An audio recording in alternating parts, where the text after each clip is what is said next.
নতুন প্রবাসীদের জন্য আরবি ভাষা শিখুন। চ্যানেলটি সাবস্ক্রাইব করুন। যারা আরব দেশে আছেন ভিডিওটি তাদের জন্য। সেপর এর অর্থ শূন্য, সেপর এর অর্থ শূন্য বা জিরো। আমরা বলি জিরো, আরবিতে বলতে হবে সেপর। আমরা বলি জিরো, আরবিতে বলতে হবে সেপর।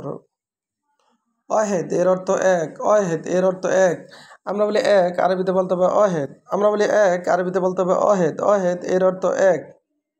ইতনিন এর অর্থ দুই, ইতনিন এর অর্থ দুই। আমরা বলি দুই, আরবিতে বলতে হবে ইতনিন। আমরা বলি দুই, আরবিতে বলতে হবে ইতনিন। ইতনিন এর অর্থ দুই। তালাতা এর অর্থ তিন, তালাতা এর অর্থ তিন। আমরা বলি তিন, আরবিতে বলতে হবে তালাতা।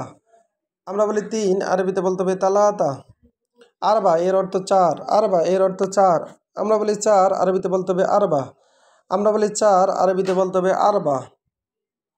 খামসা এর অর্থ পাঁচ, খামসা এর অর্থ পাঁচ। আমরা বলি পাঁচ, আরবিতে বলতে হবে খামসা। আমরা বলি পাঁচ, আরবিতে বলতে হবে খামসা। খামসা এর অর্থ পাঁচ। সিত্তা এর অর্থ ছয়, সিত্তা এর অর্থ ছয়। আমরা বলি ছয়, আরবিতে বলতে হবে সিত্তা। আমরা বলি ছয়, আরবিতে বলতে হবে সিত্তা। সাবা এর অর্থ সাত, সাবা এর অর্থ সাত। আমরা বলি সাত, আরবিতে বলতে হবে সাবা। আমরা বলি সাত, আরবিতে বলতে হবে সাবা।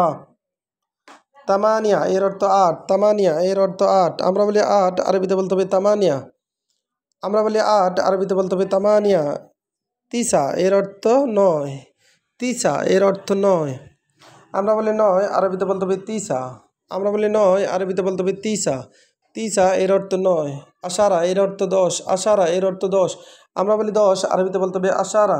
আমরা বলি দশ, আরবিতে বলতে হবে আশারা। আমরা বলি দশ, আরবিতে বলতে হবে আশারা। আশারা এর অর্থ দশ। আবার এক নজর দেখুন, সেপর এর অর্থ শূন্য, সেপর এর অর্থ শূন্য। আমরা বলি শূন্য, আরবিতে বলতে হবে সেপর। আমরা বলি জিরো, আরবিতে বলতে হবে সেপর। অহেদ এর অর্থ এক, অহেদ এর অর্থ এক। আমরা বলি এক, আরবিতে বলতে হবে অহেদ। অহেদ এর অর্থ এক। ইতনিন এর অর্থ দুই। আমরা বলি দুই, আরবিতে বলতে হবে ইতনিন। আমরা বলি দুই, আরবিতে বলতে হবে ইতনিন। তালাতা এর অর্থ তিন, তালাতা এর অর্থ তিন। আমরা বলি তিন, আরবিতে বলতে হবে তালাতা। আমরা বলি তিন, আরবিতে বলতে হবে তালাতা। তালাতা এর অর্থ তিন। আরবা এর অর্থ চার, আরবা এর অর্থ চার। আমরা বলি চার, আরবিতে বলতে হবে আরবা। আমরা বলি চার, আরবিতে বলতে হবে আরবা। খামসা এর অর্থ পাঁচ, খামসা এর অর্থ পাঁচ। আমরা বলি পাঁচ, আরবিতে বলতে হবে খামসা। আমরা বলি পাঁচ, আরবিতে বলতে হবে খামসা। সিত্তা এর অর্থ ছয়, সিত্তা এর অর্থ ছয়।